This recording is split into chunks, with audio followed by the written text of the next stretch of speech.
Bueno, dado que ya ha pasado 20 estos 2 minutos y que tenemos un buen quórum de participantes, quería empezar por darle las bienvenidas a todos a este nuevo seminario organizado por el CFA Society Chile. Agradecer por su participación y agradecer también al equipo de Santander Chile. Contamos hoy con la presencia de Emiliano Muratore, CFO, y Fernanda Vázquez del equipo de Investor Relations. Y también aprovechar para agradecer a los sponsors, Moneda Asset Management, Scotiabank, Finsa, Sartor y Sartor Finance Group. Para empezar, mi nombre es Ricardo Miranda, soy analista senior de Compass Group. Entre otros sectores, cubro el sector bancario. Y bueno, para introducir también al protagonista de esta tarde, Emiliano Muratore. Emiliano es CFO de Banco Santander desde abril del 2016. Él nació en Buenos Aires, Argentina, y tiene más de 17 años de experiencia dentro del Grupo Santander. De hecho, ingresó al grupo en Río, en Santander Río, en Argentina, en 1999, y después de 4 años fue trasladado a la casa matriz del grupo de Madrid, dentro del programa de futuros directivos. En 2006 se trasladó a Santander, Chile, donde en 2008 es nombrado como gerente de gestión financiera, a cargo de la gestión de los riesgos financieros estructurales. Después de 8 años es promovido a CFO. Emiliano es licenciado en Administración de Empresas por la Universidad Católica Argentina y tiene un posgrado en Finanzas en la Universidad de San Andrés. Es también presidente del Comité de Gestión e Infraestructura Financiera de la Asociación de Bancos e Instituciones Financieras de Chile. Muchas gracias, Emiliano, por tu presencia. No, gracias Ricardo por la invitación, por la presentación y también gracias a todos por conectarse. Perfecto. Solamente en aras al público, comentarles de que este seminario cuenta con 4 bloques divididos en 4 temas principales, donde vamos a tocar principalmente los resultados del banco y de la industria. Vamos a hablar sobre regulación,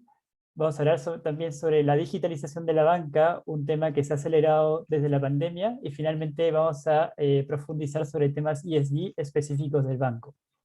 Si alguno de ustedes tiene una pregunta, por favor, colóquenla en el chat y a medida que vayamos avanzando con el seminario vamos a ir respondiendo esas preguntas si es que el tiempo lo amerita. Bueno, para empezar, Emiliano, quizás podríamos conversar un poquito sobre resultados.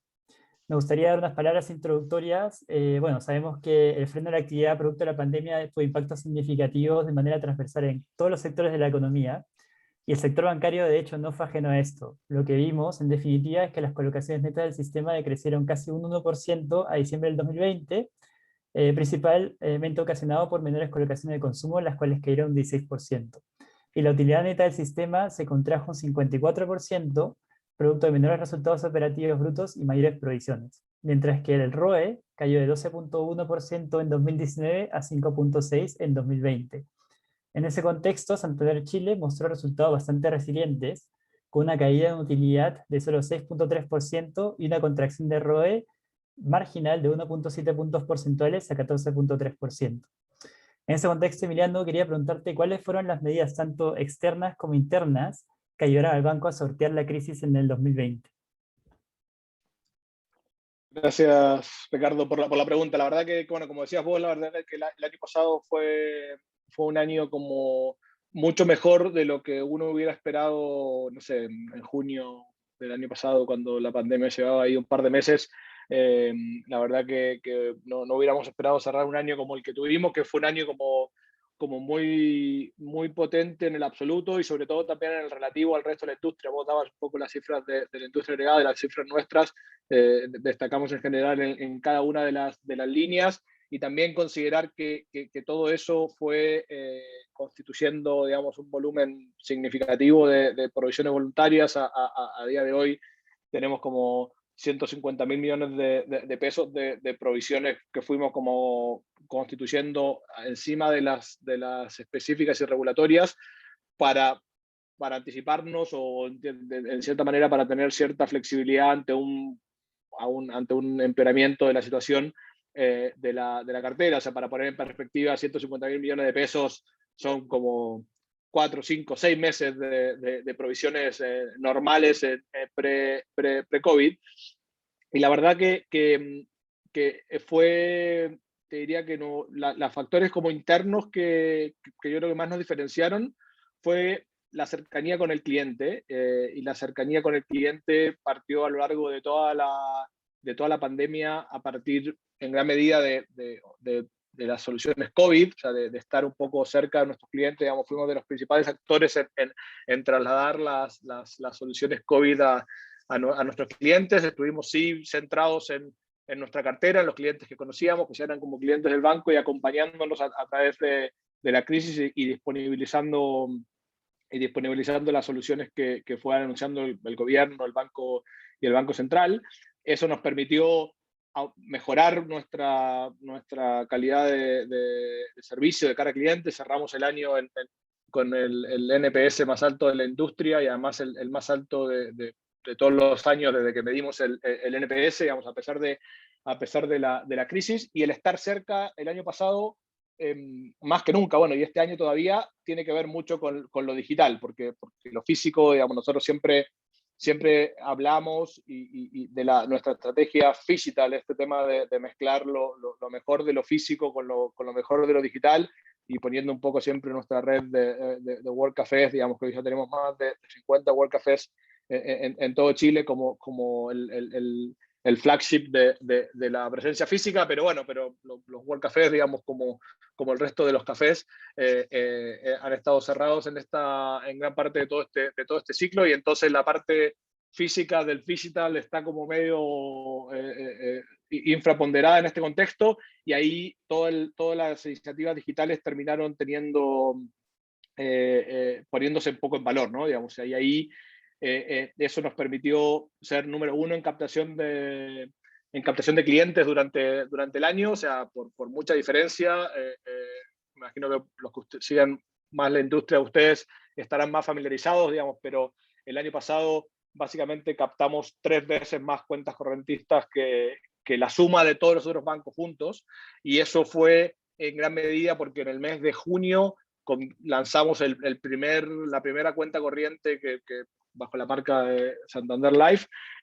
con un onboarding 100% digital. Llegamos a abrir 70.000 clientes en un mes, o sea, como le diría que pre-pandemia, un mes bueno era un mes de 7.000-8.000 cuentas abiertas. Abrimos 70.000 en un mes, y ya vamos, digamos, sobre el 500.000 de clientes live con una solución 100% digital. Esto, digamos que los facilitadores y los habilitadores de parte nuestra tienen que ver con disponibilizar una solución simple, 100% digital, tanto en mobile como web, en un contexto en el cual la gente estaba buscando opciones, porque este tema como coincidió con el primer retiro de AFPs, digamos, de fondos de pensiones, donde la gente estaba también como buscando alternativas a las existentes, a la cuenta root o a lo que fuera, y eso como que disparó en gran medida el número de aperturas de cuenta corriente. Entonces, un mayor crecimiento en el número de clientes, más un mayor nivel de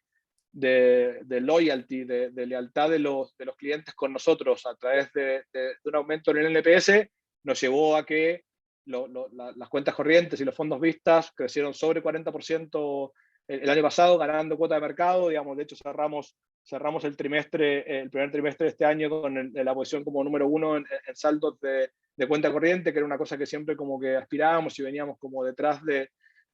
nuestros competidores, y logramos ahí como posicionarnos en el número uno, digamos. Entonces, te diría que la parte interna tuvo que ver mucho con esto, estar cerca de los clientes, y estar cerca de los clientes durante el año pasado fue disponibilizar las soluciones COVID, acompañarlos en la fase como baja del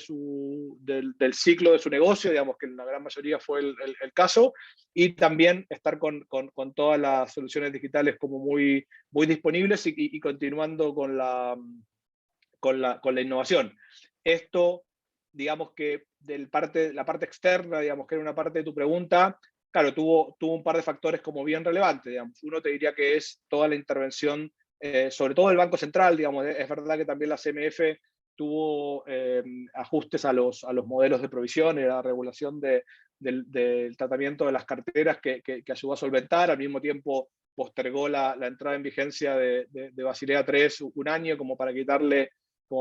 presión al sistema, pero yo creo que las líneas de liquidez que el Banco Central empezó a inyectar desde el FSIC 1 hasta ahora el FSIC 3, por su magnitud, por sus condiciones, y te diría que también como por la proactividad, fueron como bien importantes, digamos, o sea, para nosotros poder un poco trasladar esa inyección de liquidez a los clientes. Y por otro lado, también como factor externo a los bancos, están los procesos de retiro de fondos de pensiones, que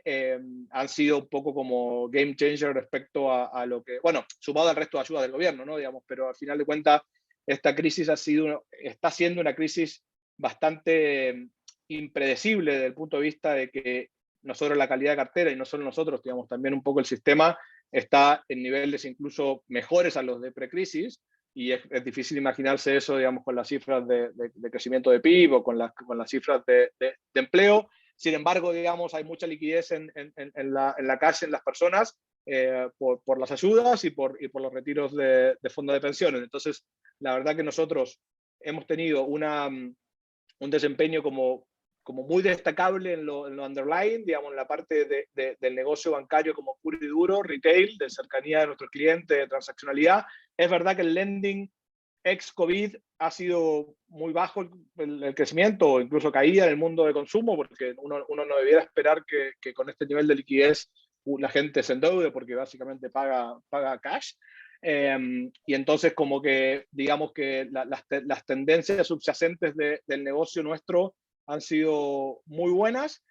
con una dinámica más lenta de lo normal en el crecimiento del crédito, pero con una dinámica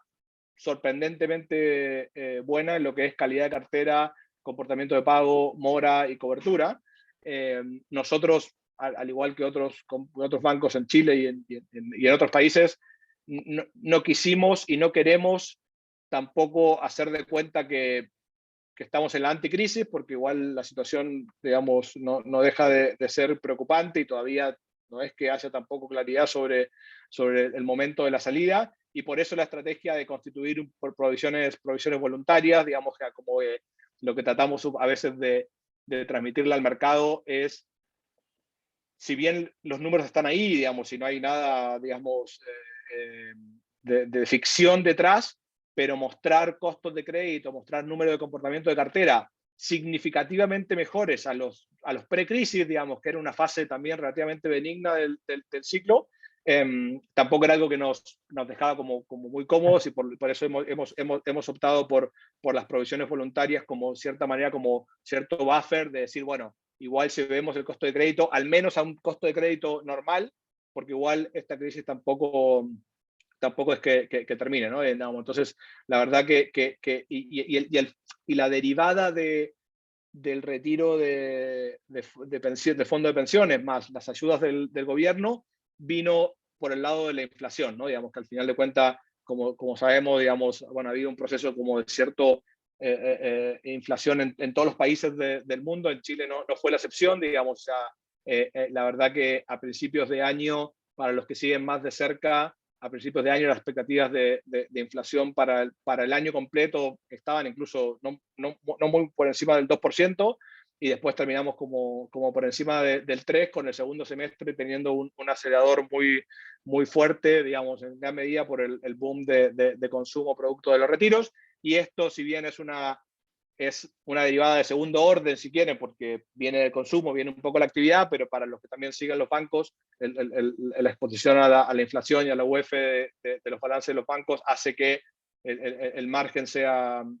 muy sensible a eso, digamos. Y entonces ahí te diría que es en el punto donde más nos diferenciamos nosotros respecto a nuestros competidores en el año, es con la dinámica de la cuenta de margen. La cuenta de margen, nosotros terminamos creciendo 10% año contra año, estamos creciendo, digamos, con el sistema prácticamente plano, y algunos competidores cayendo incluso doble dígito. Y esto en un contexto, como hablábamos antes, que no viene por el lado del lending, no viene esto por estar prestando de consumo, por estar prestando consumo con spread altos, sino más que nada apalancado por el lado del pasivo, digamos, de mucho crecimiento en cuentas corrientes que son digamos, de costo cero, digamos, una mejora en el mix de fondeo, y también la inflación como driver de impulso del margen. también sumado a que el financiamiento del central es bastante como agresivo en términos de precio y plazo, que también ayuda un poco al costo de fondo, digamos. Así que te diría que esa es un poco como la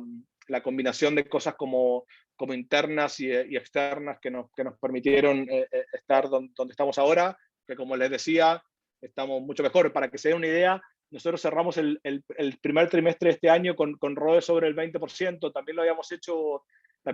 en el último trimestre del año pasado, incluso habiendo constituido provisiones voluntarias en los 2 trimestres, y nosotros no encadenábamos 2 trimestres con ROE sobre el 20% desde el año 2014. Digamos. Entonces, la verdad que, claro, o sea, si te parás en marzo o en junio, como decía, y viendo lo que estaba pasando, incluso me mostrabas números macro de PIB y demás, y hubiera sido como bien difícil, digamos, anticipar que íbamos a estar donde estamos ahora, digamos, pero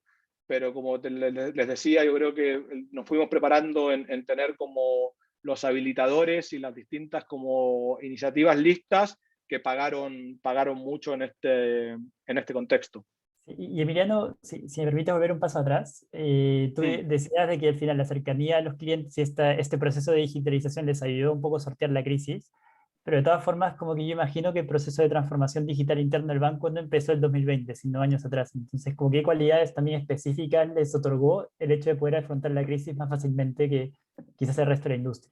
Y en segundo lugar, también atando a lo último que dijiste, como la incertidumbre económica y la incertidumbre política sobre todo persisten. Entonces, ¿cuáles son las expectativas finalmente de la banca en el 2021 y el 2022 hacia adelante?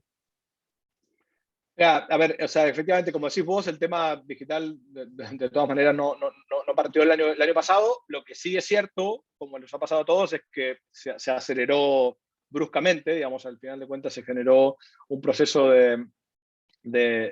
aceleramiento fuerte en todo lo que tenía que ver con el mundo digital, y también a nosotros nos pilló, como te diría, como que en la parte buena de la curva de aprendizaje. La verdad que nosotros la cuenta Live, si bien en su momento era una cuenta vista, no era una cuenta corriente, la habíamos lanzado desde hace un par de años,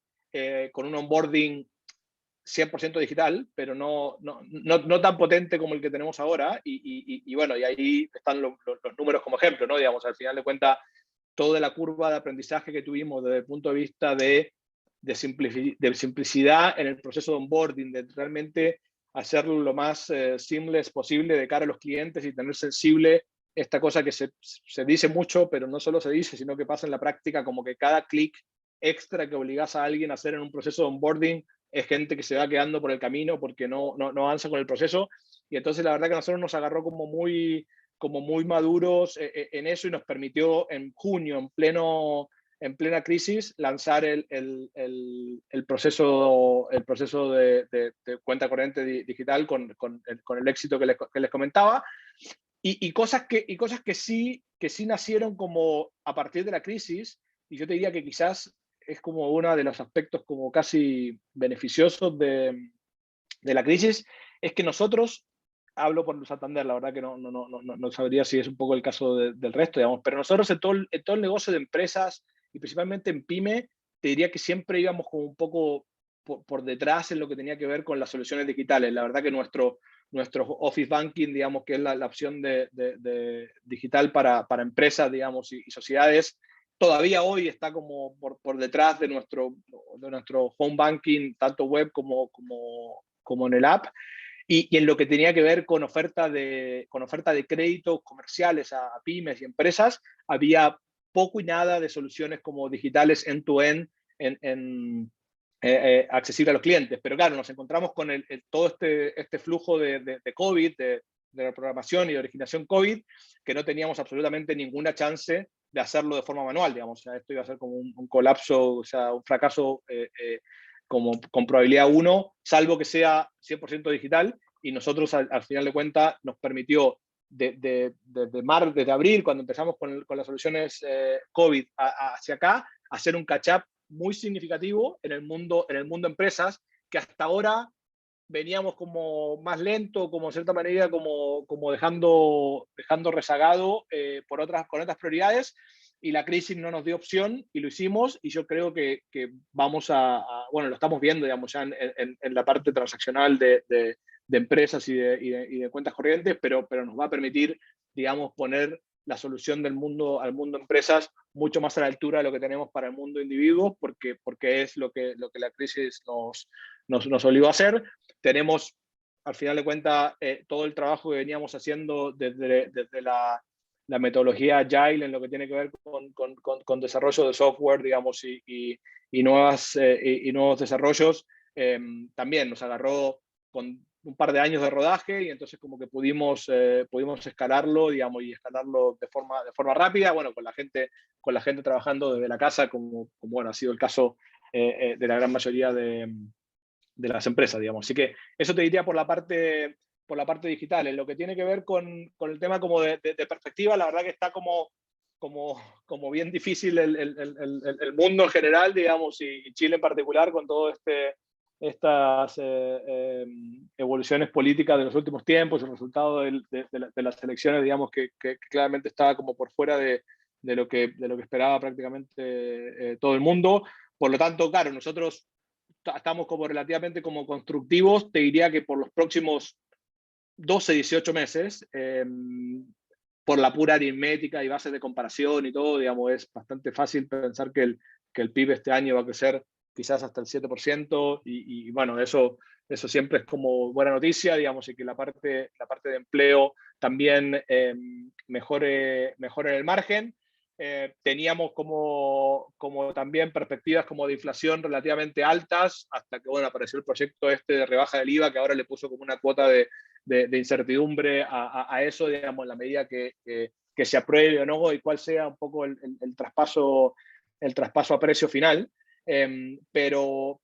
cuando vemos la magnitud del estímulo que ha recibido la economía, tanto por aportes fiscales directos como por la parte de los retiros de fondos de pensiones, más el retiro de rentas vitalicias, más los potenciales retiros que pueda haber, digamos, ya está un poco dando vuelta el proyecto del cuarto retiro, la verdad que a nosotros nos lleva a ser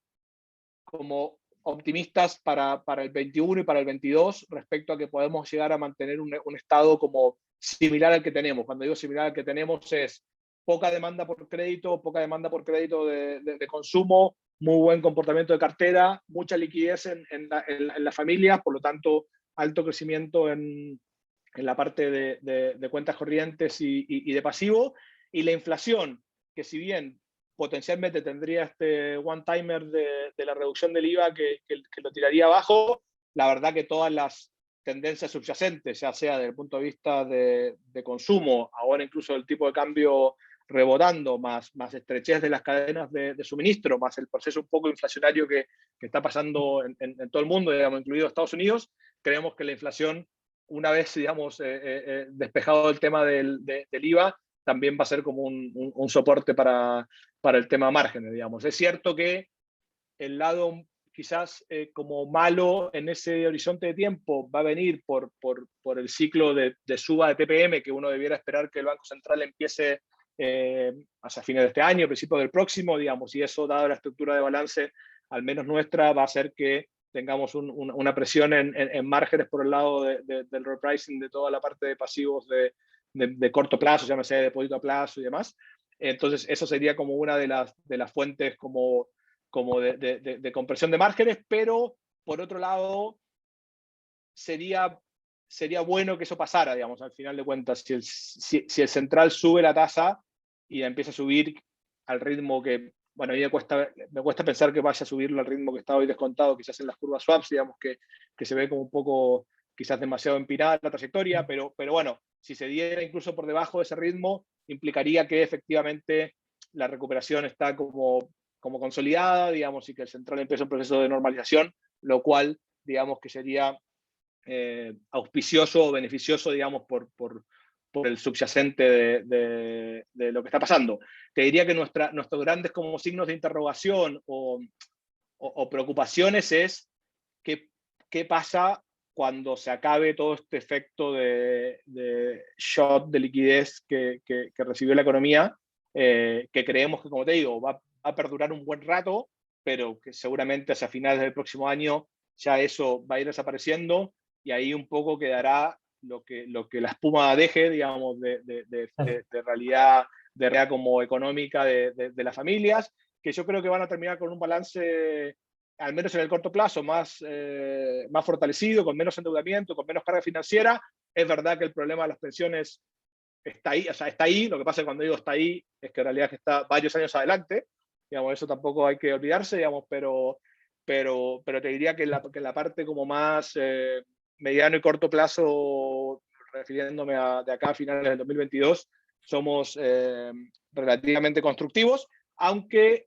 hay que seguir de cerca un poco lo que pasó con las elecciones ahora, lo que pasa en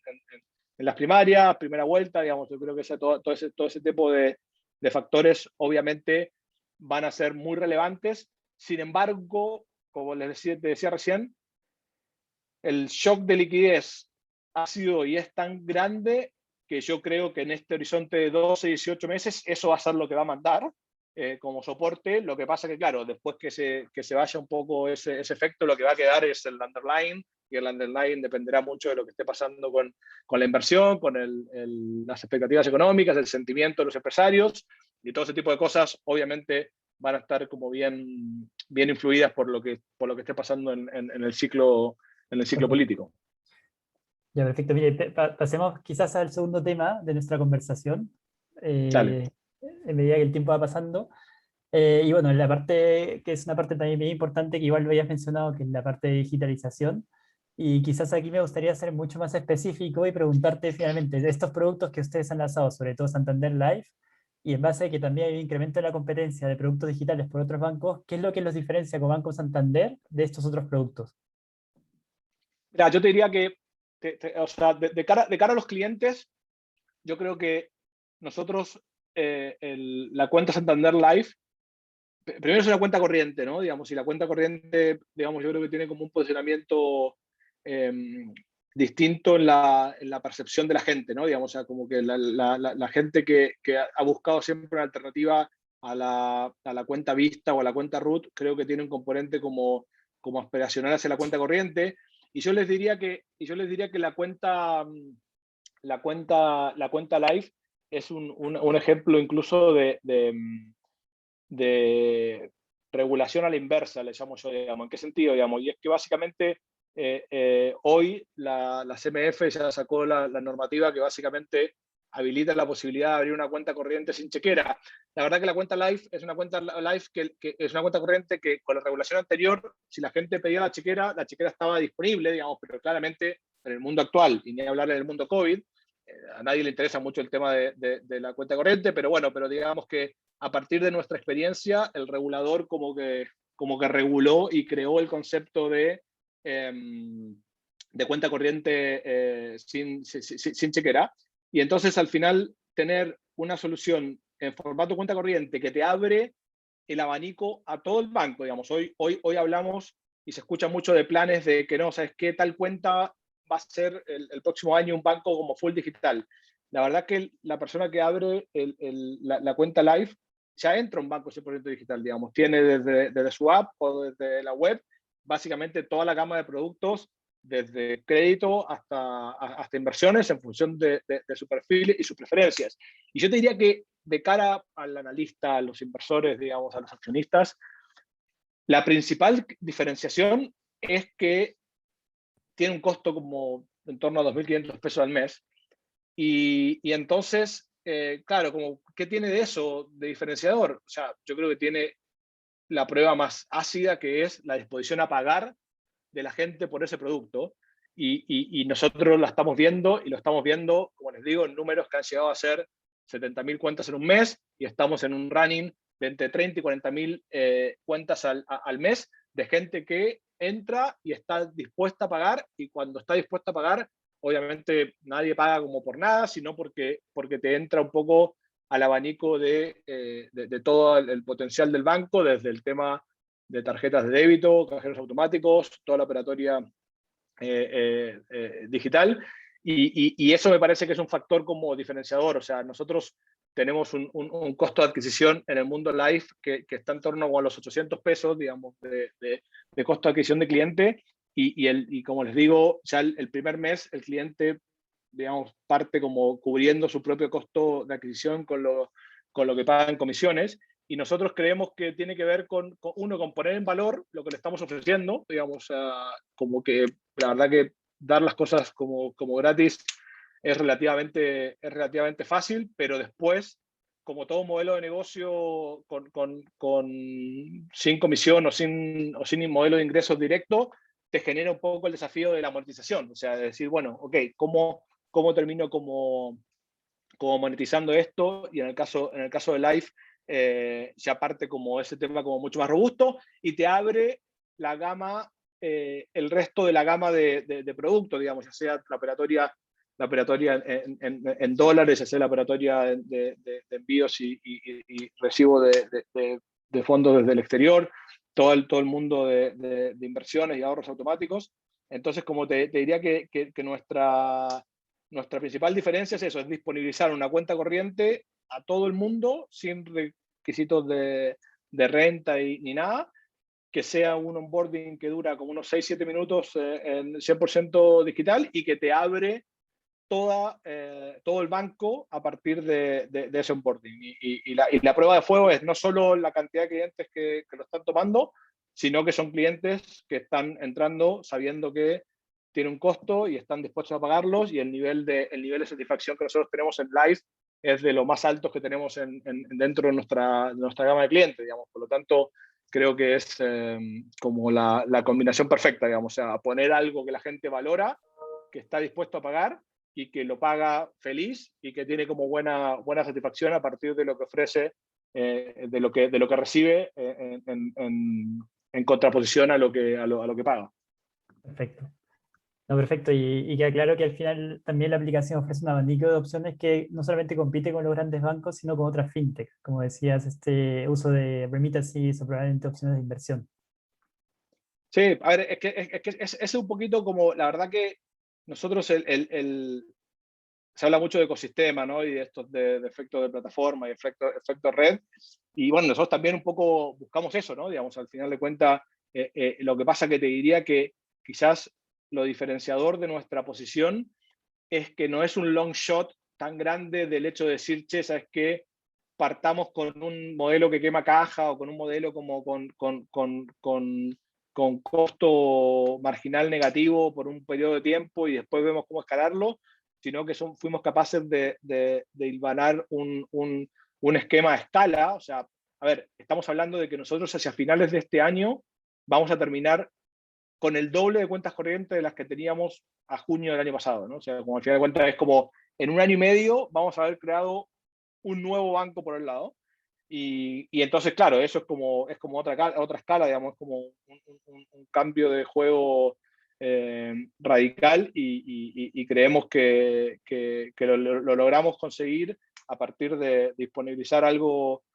muy simple, muy valorado por el cliente, a un costo accesible que ellos están dispuestos a pagar.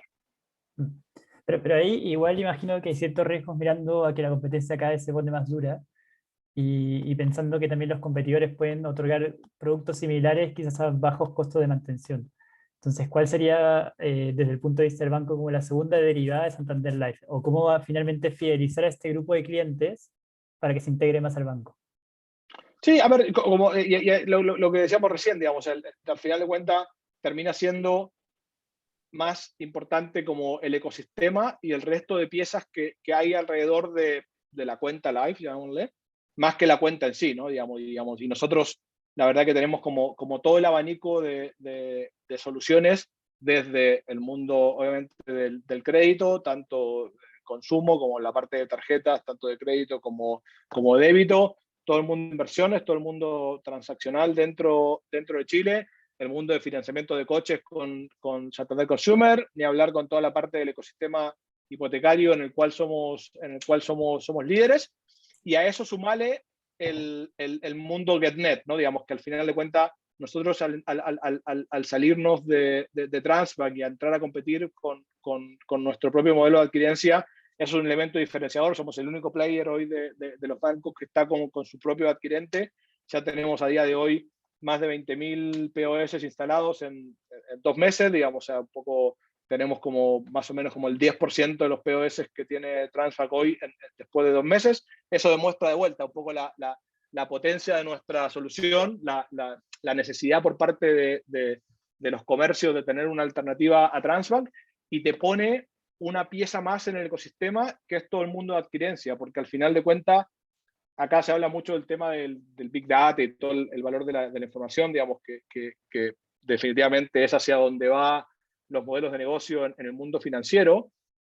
pero hoy por hoy, si no tienes la pieza de adquirencia en el medio, se te terminan metiendo los mercados pagos de turno, digamos, o las distintas como billeteras, incluyendo incluso como Corner Shop, en el cual, si tú no eres el poco el adquirente, pierdes como mucha visibilidad respecto a lo que está pasando detrás, ¿no? Digamos, a ustedes les pasa como me pasa a mí, digamos, que lo que ven en su estado de cuenta es una compra en Corner Shop o una compra en Mercado Pago y no saben si fue que compraron en el supermercado, en la farmacia o alimento para mascotas. Y eso, el no tener una pieza como tenemos nosotros hoy como GetNet, que te permita como capturar y bloquear esa parte, ese eslabón de la cadena y poder tener como el flujo completo, pensar que nosotros somos el emisor más grande o el facturador, digamos, más grande de tarjetas de crédito en Chile. Por lo tanto, vamos a tener una parte significativa de las transacciones pasando por nuestros POS con nuestras tarjetas, y de los que no sean tarjetas nuestras, vamos a tener un poco como todo el poder de la información de GetNet, que nos va a permitir, yo creo que, ofrecer mejores soluciones y más personalizadas a los tarjetavientes, ¿no? Digamos, a los tenedores de tarjetas, pero al mismo tiempo está la otra parte de ese flujo, que son los comercios, digamos, en muchos casos pymes, que también le vamos a poder llegar con una solución de financiamiento potencialmente mucho más personalizada, porque vamos a tener un poco visibilidad directa sobre todo su flujo de ventas, y entonces toda la parte de working capital y de soluciones dentro del ecosistema PYME van a estar muy ancladas en el mundo GetNet. Entonces te menciono lo de GetNet porque creo que donde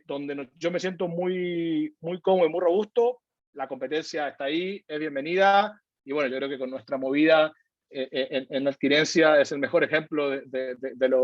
lo que promovemos y damos por bienvenida la competencia. Y nuestra defensa es no solo abrir la cuenta, porque con solo la cuenta, como decís vos, digamos, probablemente con una oferta más barata o gratis por el lado, después sea como muy fácil hacer el switch y cambiarte de banco, sino como que la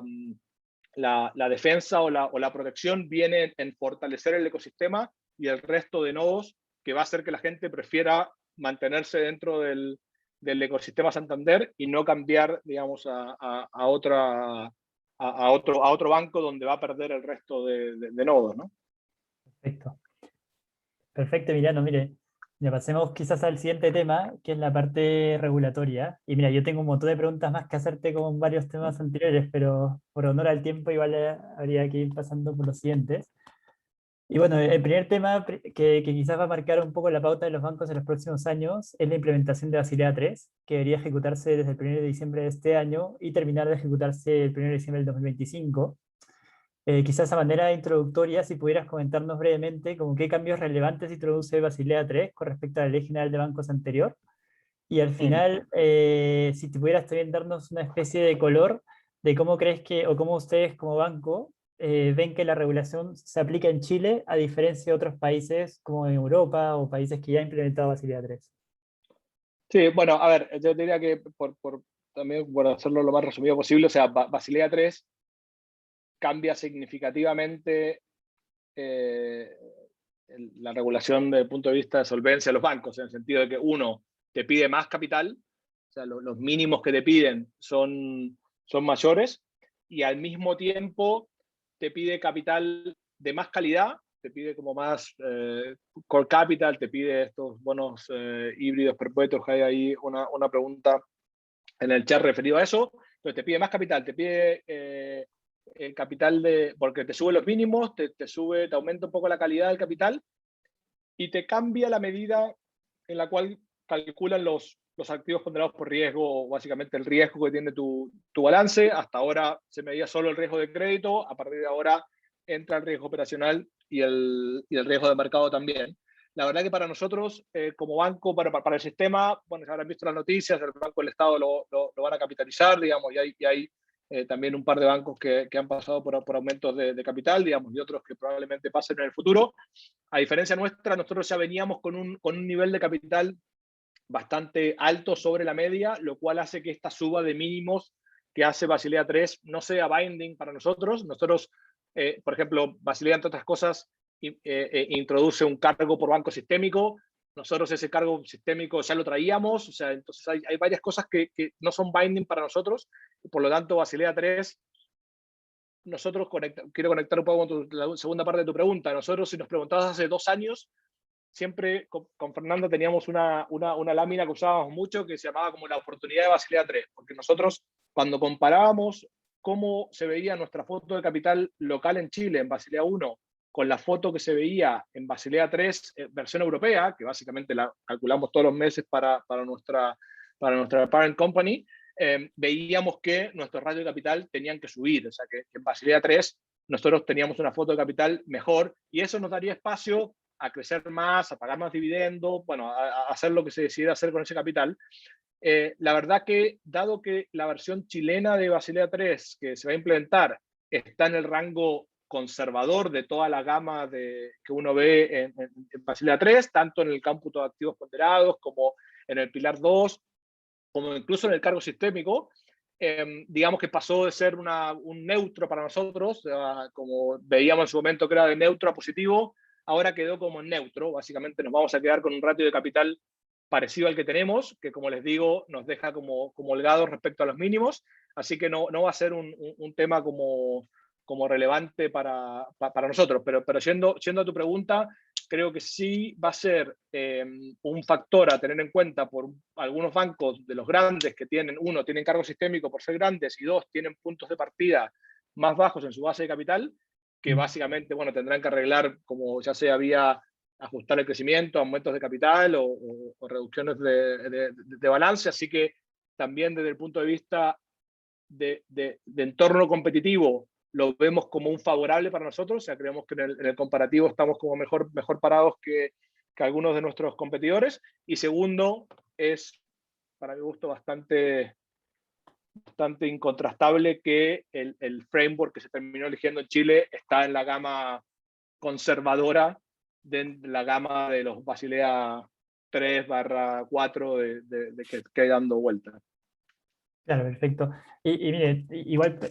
como que uno observa la presentación que hicieron en el último trimestre de resultados y igual dieron guidance con respecto a al mínimo de requerimiento de capital que ustedes van a tener de aquí al 2025. Y un poco como viendo estos ratios, que ustedes esperan que haya un crecimiento de 12.8 en el primer año hasta 14% en el último. ¿Cuál es la estrategia? Y un poco ayudando también con la pregunta que tenemos en el chat, ¿cuál es la estrategia del banco en términos de capital, de política de dividendos, en términos de crecimiento de colocaciones y sobre todo en términos de fondeo? Si es que ustedes también están sorteando la opción de finalmente financiarse con AT1 bonds justamente para fortalecer el capital del banco. Sí, mira, a ver, yo te diría que nosotros creemos que los niveles de ROE que nosotros creemos que somos capaces de sostener, digamos, o sea, como que en los high teens, por decirlo un poco en términos más de analistas, con los crecimientos de activos que proyectamos en Chile en función de un crecimiento quizás de mediano plazo del PIB en torno al 3% real, que te dejará un crecimiento nominal en torno al 6% y demás. La verdad que nosotros creemos que podemos mantener nuestra política de dividendos, que ha estado siempre en torno al 60% de estos últimos años, algunas veces en un solo pago, como fue este año. El año pasado pagamos en 2 partes, un poco como para tener grados de libertad a partir de lo que estaba pasando con la crisis. Y entonces te diría que la verdad que no vemos cambios, creemos que podemos seguir manteniendo payouts en el rango, no sé, entre 50 y 70%, digamos, dependiendo el año, a partir de las rentabilidades que somos capaces de generar y el crecimiento de activos que prevemos. Entonces, por eso te decía que el Basilea 3 termina siendo como neutral. El tema de AT1s, o sea, de todas maneras lo vamos a emitir. Yo creo que eso es una discusión probablemente del próximo año, no tanto de digamos, ya hacia finales del próximo año ya empieza un poco el phase-in de los requerimientos de AT1s. Creemos que la verdad que Nosotros tenemos mucha presencia en el mercado asiático de deuda. Hace varios años que empezamos a emitir allá y llevamos todos estos años yendo y la gente preguntándonos cuándo viene el AT1, cuándo viene el AT1. Hay mucho inversor que busca yield y el tema de los AT1 es bien atractivo para ellos. Por lo tanto, te diría que lo más probable es que digamos, a más tardar el próximo año, digamos, me cuesta ver qué vaya a pasar este año, digamos, pero sí creo que para el próximo año debiéramos estar saliendo al mercado seguramente internacional, digamos, porque el mercado local, si bien ya no estaba desarrollado, estos últimos acontecimientos del mercado de capitales tampoco auguran que vaya a ser como muy fácil quizás colocar ese tipo de instrumentos acá, pero de todas maneras vamos a ser emisores de ese tipo de instrumentos, digamos. La verdad que todavía no hemos tomado un poco la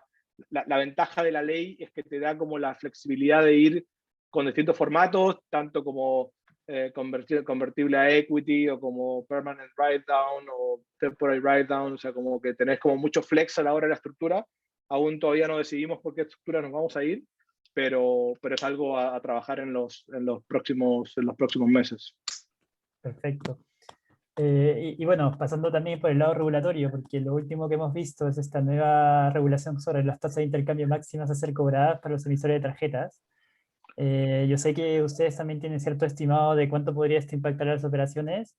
y más que compartir eso, también me gustaría saber tu opinión de qué otro tipo de riesgos regulatorios podríamos observar de aquí al corto o mediano plazo, sobre todo en un proceso de cambio constitucional. Sí, mira, la verdad que el tema de las tasas de intercambio va a sonar un poco raro, pero yo lo encuentro positivo, el outcome. ¿En qué sentido? Digamos que la verdad que en la discusión en el Congreso, el proyecto que salió se parece mucho al que envió Hacienda en su momento, digamos, con el ministro Briones, que básicamente crea como esta comisión técnica que es un poco la que va a fijar las tasas de intercambio, digamos, tanto con el Banco Central, con la CMF,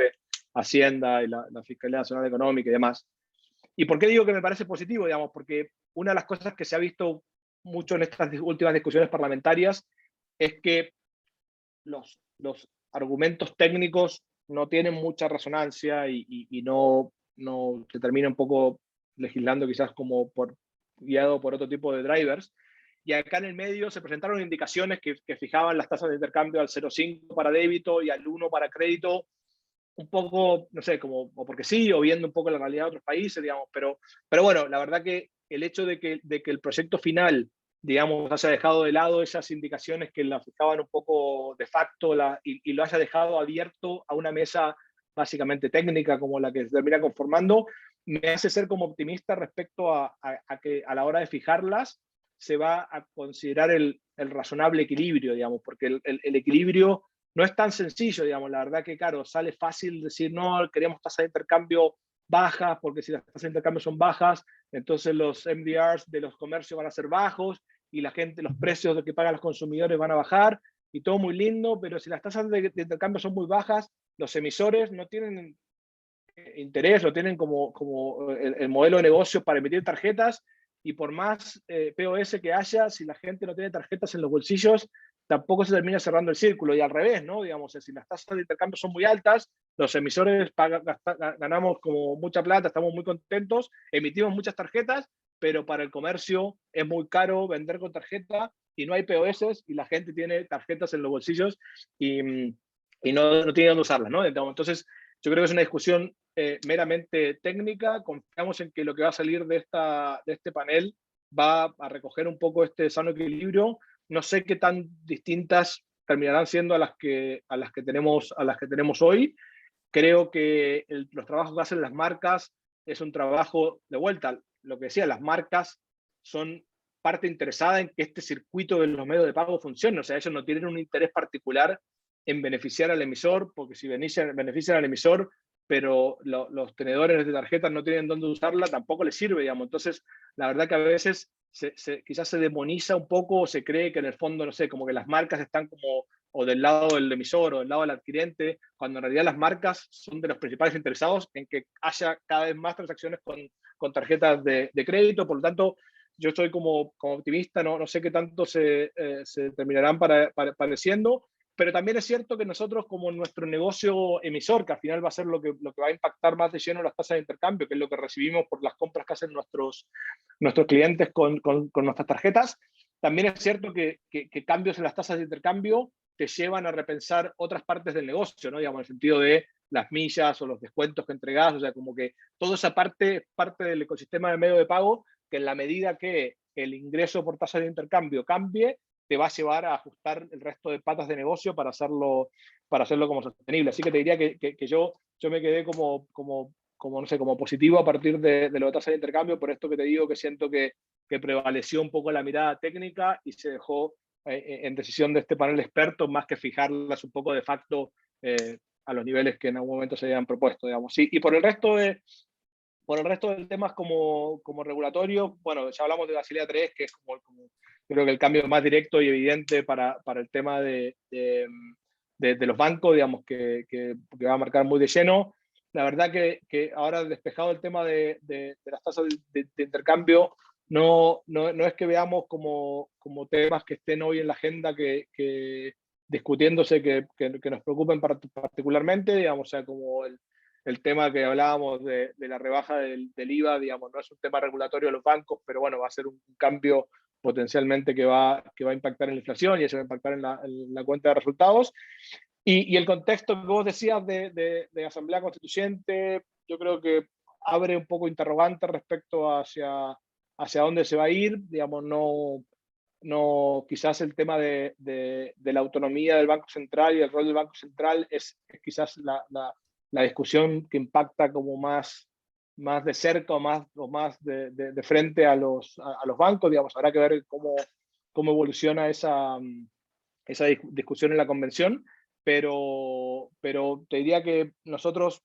sentimos que cuando repasas estos últimos años en lo que tiene que ver con no sé, tasas máximas, licitaciones de seguros, asumir los fraudes de tarjetas de los clientes, la verdad que en la parte regulatoria siento que hemos como avanzado mucho, o sea, yo creo que ha habido como mucho camino regulatorio ya avanzado y no tenemos hoy así como mapeados como regulaciones específicas que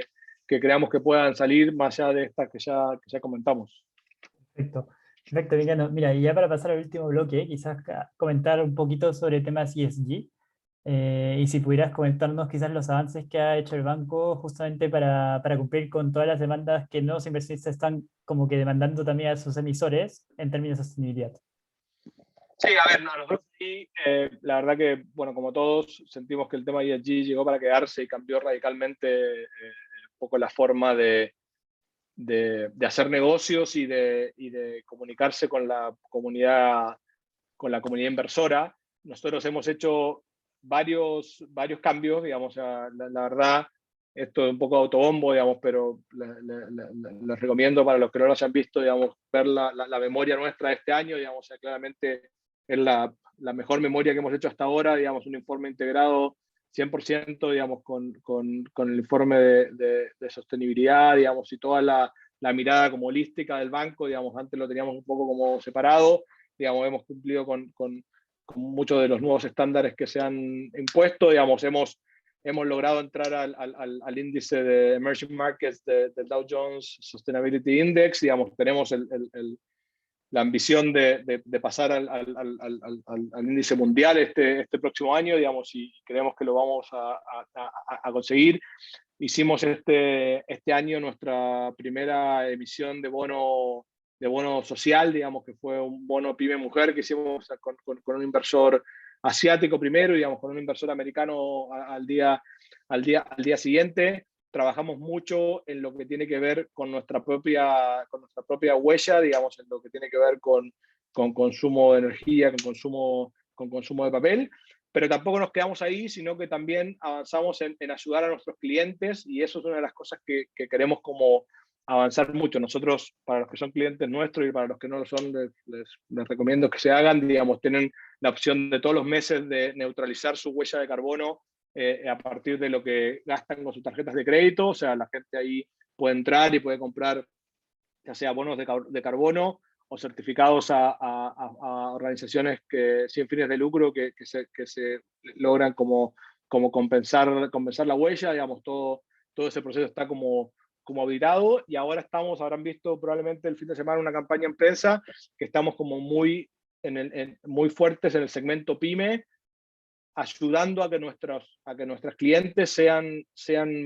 más verdes, más sostenibles en su negocio, ¿no? Digamos, porque la verdad que podemos reducir nuestra huella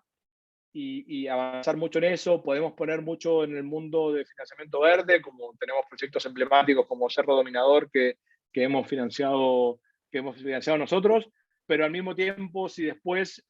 salimos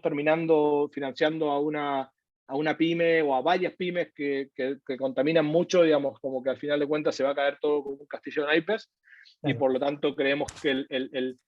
no se trata solo de reducir nuestra huella y también contar todo lo que hacemos como organización, sino también ser un partner y un facilitador de lo que hacen nuestros clientes. Y en el ámbito social,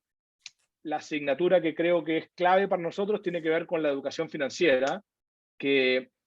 al final de cuentas uno sale mucho en el debate y debe haber probablemente acá conectado alguno del mundo AFP, digamos, y muchas veces se le recrimina a las AFP el no haber jugado este rol digamos, de educación y de explicarle a la gente qué era lo que estaba pasando con el sistema de pensiones. Yo creo que nosotros como bancos tenemos un poquito esa responsabilidad del lado de la responsabilidad financiera, del tema del sobreendeudamiento, y ahí es donde estamos poniendo mucho de nuestro esfuerzo en que la gente sepa hasta dónde es razonable endeudarse, hasta dónde no, y que tengan como mayor conocimiento financiero para que se autogestionen y que no se sientan, digamos, como forzados o obligados por los bancos o por los oferentes de productos financieros a hacer cosas que van en contra de su salud financiera, ¿no? Perfecto. Mira, Emiliano, llegamos a... Solo una última pregunta quizás antes de cerrar, y creo que ya respondiste parcialmente, es cómo al final el banco está, o qué iniciativa está llevando a cabo el banco justamente para mitigar cualquier riesgo medioambiental que exista dentro de la cartera. A ver, yo diría que estamos armando un equipo especializado